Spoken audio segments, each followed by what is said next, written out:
18 Ebix Cash Studio.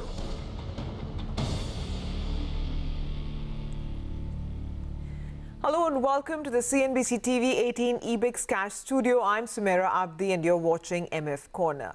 On the show today, we'll be connecting with Dilshad Bilamoria, Managing Director and Principal Officer and MF Advisor at Dilter Consultants, to talk about how retail investors can correctly assess their risk profile. And in just a bit, we'll also chat with Prableen Bajpai, founder of FinFix Research, to talk about how ESG scores are calculated and why they're even important to retail investor. So first up, let me invite Dilshad Bilamoria. Hi, Dilshad. Thanks very much for joining in. To understand how to assess a risk profile, I think it's important first to understand what exactly is risk profile, right? So the way we understand it is that, it's made up of risk tolerance, risk capacity, and risk requirements. But, to a lay mind like mine, probably all of them sound alike. So, what is the difference and how does this together make up the risk profile? So the risk profile is, like you rightly mentioned, Sumaira, consisting of the risk tolerance, risk capacity, and risk required. Now, each of these three components actually would be ideal if one has incorporated in their risk questionnaire. Risk tolerance is basically the willingness of variability in returns, or it's subjective. So it is dependent on one's age, on one's income, on one's goals. So it's the what am I willing to take as a risk? So that is the risk tolerance. The risk capacity is actually how much risk can I afford to take? Right. So it is a result of the quantitative kind of questions that I would be answering in my risk questionnaire.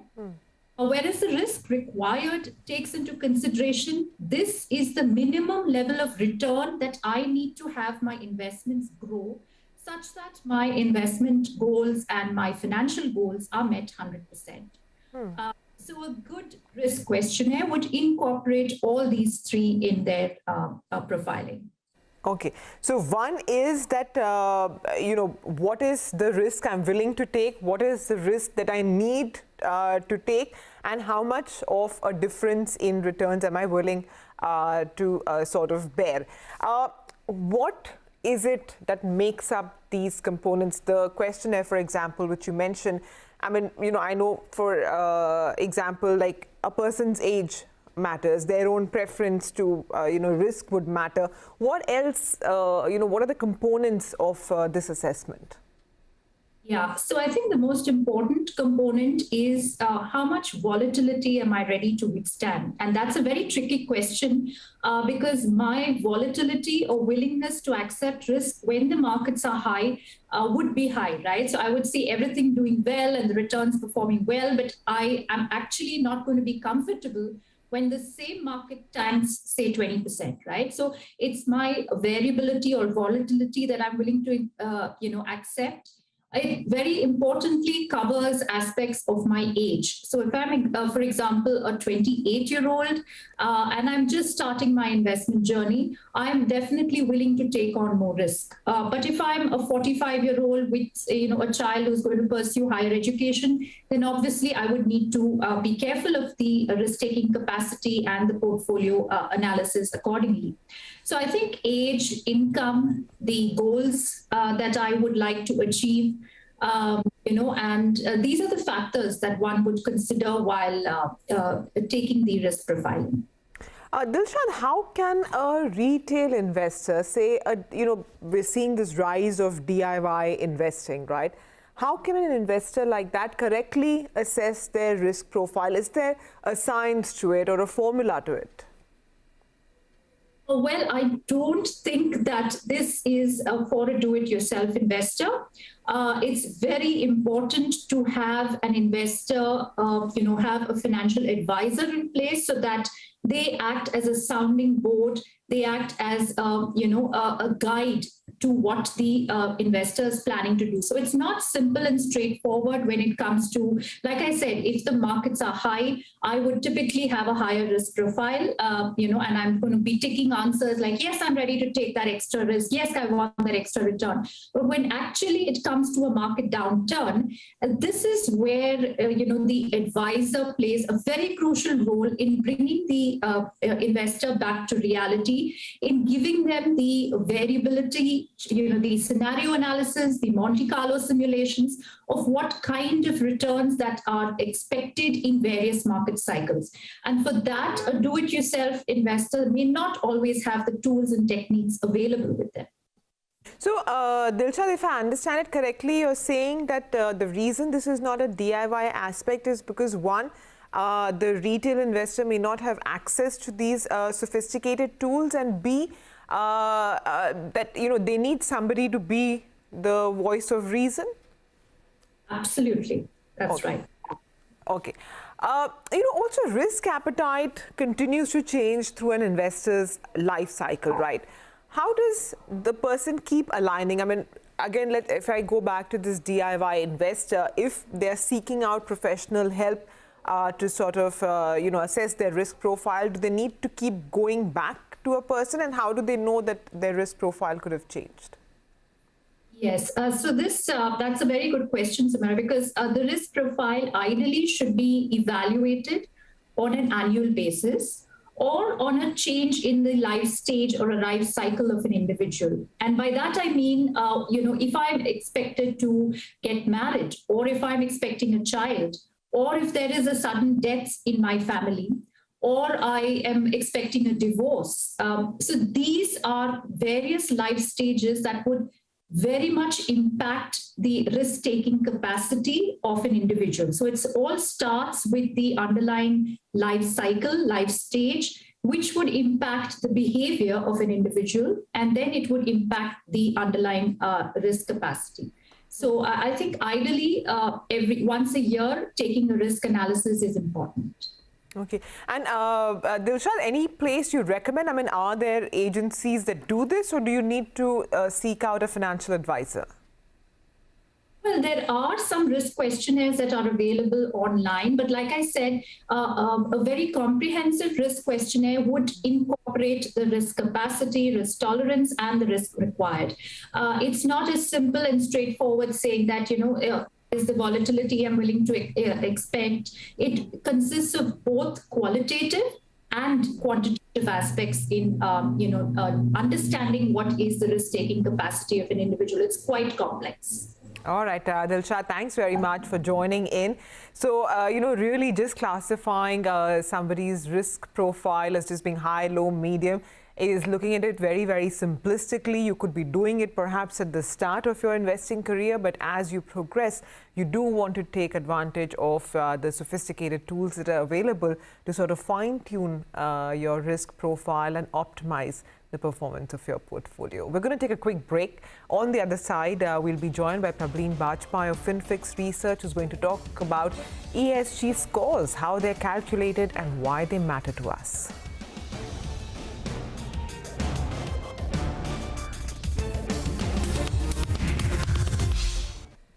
Hi, welcome back. You're watching MF Corner. Joining in now, we have Prableen Bajpai, founder of Finfix Research. Hi, Prableen. Thanks very much for joining in. And, this is an important topic, ESG scores. So ESG basically being environmental, social and governance norms. We've seen of late a lot of ESG funds being launched in India. So today we want to, talk about how these scores are calculated and why they're important. But first, I want to ask you the second part, which is, why they matter to retail investors, and why should somebody like me or any other investor want to know the calculation methodology? Okay. Hi. Good afternoon, Samira. I think the first discussion was, all about risk related to an individual and how the calculations are done. And I think when we're talking about ESG and why it matters, this is also concerning to risk, but primarily for a company. And if you're talking about risks which are around a company, then definitely directly matters to investors because we are investors into those companies. So broadly speaking, Sumaira, if I have to first start with why it matters because ESG criteria, when we're looking at your environment, governance, as well as social aspects, along with your financial aspects into deciding whether a company is good or not, we get a holistic picture about how a company performs. It is beyond the balance sheet. It gives a good benchmark for comparison within the industry, how two companies, primarily, let's say, with the same kind of a financial strength, actually perform on other criteria. Secondly, Sumaira, this is important because it has been seen, a lot of research has gone into it, and it has been found that companies which are more compliant on ESG principles are actually more resilient, are seen as slightly lower risk. So unexpected, the bad surprises, those are lesser. Such companies have seen lower cost of capital. They are able to raise capital at a lower cost, which goes a long way in reducing the cost for the company and increasing their profitability. There is other sort of cost reduction when they're imbibing these ESG principles into their overall process, such as wastage is lesser. Let's say water efficient usage is there, electricity. There are so many aspects to it, and things like legal, regulatory issues.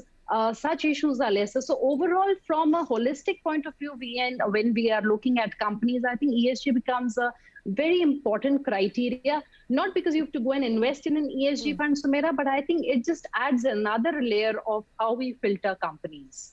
Okay, no, fair enough, Prableen. So who are the agencies that do this ESG rating, and how do we know what's a good ESG score? So, Sumaira, let me now start with, first explaining what is an ESG score or a rating. So when we are, for an individual, let's say, I am given a credit score because that calculates my ability to repay my debt. When we are looking at companies, we give them ratings. There are so many credit rating agencies which give them a rating and which measure the financial strength of those companies. And when we are looking at the ESG risk score, that actually gauges the performance of these companies on ESG issues, as well as checks their exposure to ESG related parameters. So ESG score is nothing but the amount of unmanaged risk a company is taking. And let me just, quickly explain how do we get there.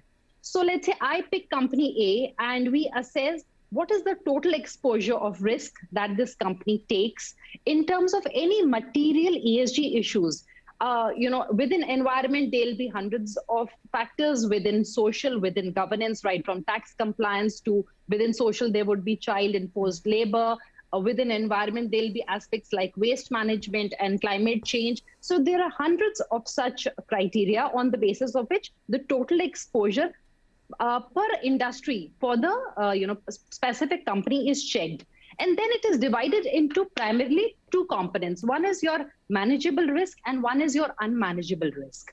So unmanageable risk for an oil company, of course, if it is into industry such as oil, certain amount of carbon emissions would be there. And even if it is trying to do everything that it can to prevent it, there will be something which is beyond its control. So that is the unmanageable risk. And the manageable risk is which can be controlled by better practices, policies from within the which the company can apply. And then there is a gap here. Something which can be managed but is not managed by the company. So the score, Sumaira, the ESG score which is given is actually addition of two things: the unmanageable risk which cannot be managed, as well as the management gap, which means that risk which can be managed but is not sufficiently or adequately managed as per the agency. And that comes to, when we combine all of these, there is a process through which the score is given and the rating is given, whether it is low risk, high risk, it's severe. So these rankings are given by different agencies. Okay. Prableen, is ESG compliance related to better returns? I mean, how is this ESG score used in practical life? So, Sumaira, for construct of portfolios, a lot of portfolio managers, they check what is the ESG score. Let's say if we are looking at indices in India or funds in India also, they look at the data which is provided by Sustainalytics. And, their criteria splits the risk which a company takes into 5 segments. So it is low risk, or it is negligible risk, medium, high, and then severe. So the very construct of a portfolio fund manager or an index which is being constructed, you can go and check that within a certain industry, what is the amount of risk that this company is exposed to, and accordingly, let's say a more robust portfolio can be created, whether it is an index or a particular fund. So from an investor's point of view, companies or sectors such as tobacco, such as weapons, such as adult education, entertainment, and all these are actually excluded. So it's a filtered segment of companies that finally investors get to invest in, or portfolio managers or indices are created. Okay. Now, even the funds which have been launched on the ESG theme in India, they're tracking certain indices, right? So which are the popular ESG indices in India? So within India, Sumaira, so ratings are given across the board. So there would be even mid-cap stocks. There would be other companies also. This particular agency, which I'm talking about, because they provide data to NSE indices, they are tracking around 15,000 companies globally. And, a company like TCS is at 1409, it's 1049th rank out of those 15,000 companies. But Reliance is at around 12,000. So now, based on all these data, we have 3 popular indices which are there in India. It is the ESG 100 index, and then the ESG enhanced index, and the ESG sector leaders. And these are from the Nifty 100 universe. And then they have their own sub-methodology. They have their own criteria of constructing these portfolios. One of them has about 81 holdings, one has about 86, and the sector leaders has about 53. There's actually another one from BSE also, which is, worked from the BSE 100 space. And then on the basis of ESG criteria, these companies are selected. Now, Sumaira, I think when these are selected, each of these indices has its own, style of how companies are included. So scores are out there, but then they have their own specific aspects. For example, the sector leaders, it also checks that globally, what is the ranking of that particular company? And if the company is lower, or is at high risk as compared to its global peers, then it is not included. So each of these indices has its specific structural formulations, and one passive strategy is there in India, which is tracking one of these indices. Others are active funds at present in India. Yeah, so Mirae is the only passive, right? How are these schemes structured? If you can talk about the active, passive schemes which are there, and also what is the broader methodology that they use? So when we are talking about ESG, so in India, Sumaira, now, we have placed it as a separate category, wherein as a thematic fund, it is launched and these companies are having their own, there is no, single method through which all of them are running the funds. They have their own criteria. So out of these 9 funds, one is a passive strategy, which is Mirae, and it is tracking the ESG sector leaders index. Now, which has about 53 stocks. Other than that, all of them are actively managed, and it's a small segment. So overall, it is a 50,000 crore segment. But if we are removing SBI, because SBI Magnum ESG Fund, Sumaira, was initially their equity fund. So if we remove that, because it, alone has actually 45,000 crore AUM. So if we remove that, it's about 8,000, 9,000 crore category. So within this, Axis, for example, has a strategy wherein it is also investing outside of India, and other are ESG compliant, or scores where they are not severe scores reflecting high risk, those are included. If we are looking at Kotak, then again, it is about a 72% large cap oriented with little outside in the mid cap segment. So all these different schemes are having their own style of investing. Some of them are even investing just about 80% in ESG specific stocks, and the 20% is beyond the ESG theme. And I think, Sumera, I mean, actually, even in a regular normal portfolio, what we need to understand that we would be having some ESG compliance stocks. And usually for a portfolio, the overall ESG score is given, at least in ETFs and funds in the US. In India, I think that practice hasn't yet started. All right, Prableen, thanks very much for explaining this to us. We'll wind up on MF Corner for now. Stay tuned. Closing bell is up next.